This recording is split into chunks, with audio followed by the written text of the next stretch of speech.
Yuddhakanda Kannada cinema ಬಗ್ಗೆ ಮಾತುಕತೆ. ಯುದ್ಧಕಾಂಡ ಇದು ನಿಜಕ್ಕೂ ಸಿನಿಮಾನೇ ಅಲ್ಲ ಗುರು.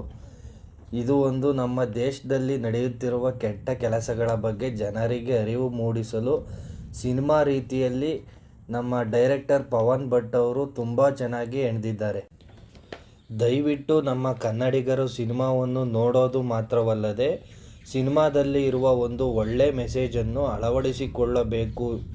ನಮ್ಮ ಸಿಸ್ಟಮ್ ಚೇಂಜ್ ಆಗಬೇಕು ಅಂತ ಅರಿವು ಮೂಡಿಸಲು ತುಂಬ ಸಿನಿಮಾಗಳು ಬಂದು ಹೋಗ್ತಿವೆ ಹೊರತು ಜನ ಮಾತ್ರ ಚೇಂಜ್ ಆಗ್ತಿಲ್ಲ ಬಿಡಿ.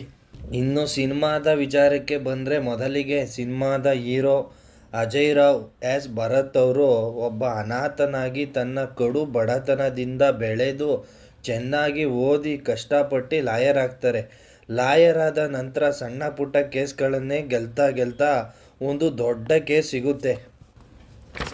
ಆಮೇಲೆ ಆ ಕೇಸ್ ಗೆಲ್ಲೋಕೆ ಅವರು ಹೇಗೆ ಯುದ್ಧ ಮಾಡಿ ಗೆಲ್ತಾರೆ ಎಂಬುದನ್ನು ನೀವು ಸಿನಿಮಾದಲ್ಲೇ ನೋಡಿನೇ ತಿಳ್ಕೋಬೇಕು. ಇನ್ನು KGFನಲ್ಲಿ ರಾಕಿಂಗ್ ಸ್ಟಾರ್ ಅವರ ತಾಯಿ ಪಾತ್ರದಲ್ಲಿ ಮಿಂಚಿದ್ದ ಅರ್ಚನಾ ಜೈನ್ ಅವರು ಈ ಸಿನಿಮಾದಲ್ಲಿ ಒಂದು ಚಿಕ್ಕ ಮಗುವಿಗೆ ತಾಯಿಯಾಗಿ ಅವರ ಪಾತ್ರವನ್ನು ತುಂಬ ಚೆನ್ನಾಗಿ ನಿಭಾಯಿಸಿದ್ದಾರೆ. ಇನ್ನು TS ನಾಗಾಭರಣ, ಪ್ರಕಾಶ್ ಬೆಳಗವಾಡಿ, ರಣ್ಸ್ ರಾಕೇಶ್ ಇತ್ಯಾದಿ ಎಲ್ಲರೂ ಅವರವರ ಪಾತ್ರಕ್ಕೆ ಸರಿಯಾಗಿ ಜೀವ ತುಂಬಿದ್ದಾರೆ.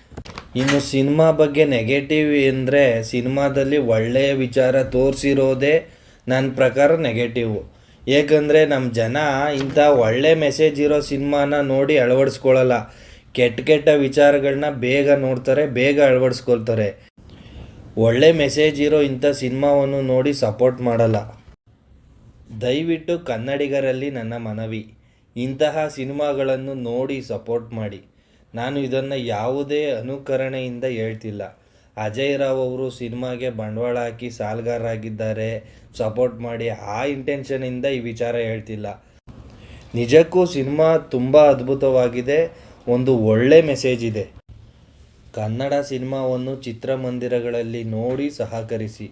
ಕೊನೆಯದಾಗಿ ನನ್ನ ಒಂದು ಮಾತು, ಸಿನಿಮಾಗೆ ಕೆಲಸ ಮಾಡಿರುವ ಎಲ್ಲರಿಗೂ ನನ್ನ ಸಾಷ್ಟಾಂಗ ನಮಸ್ಕಾರಗಳು. ಕನ್ನಡ ಸಿನಿಮಾ ಗೆಲ್ಲಬೇಕು.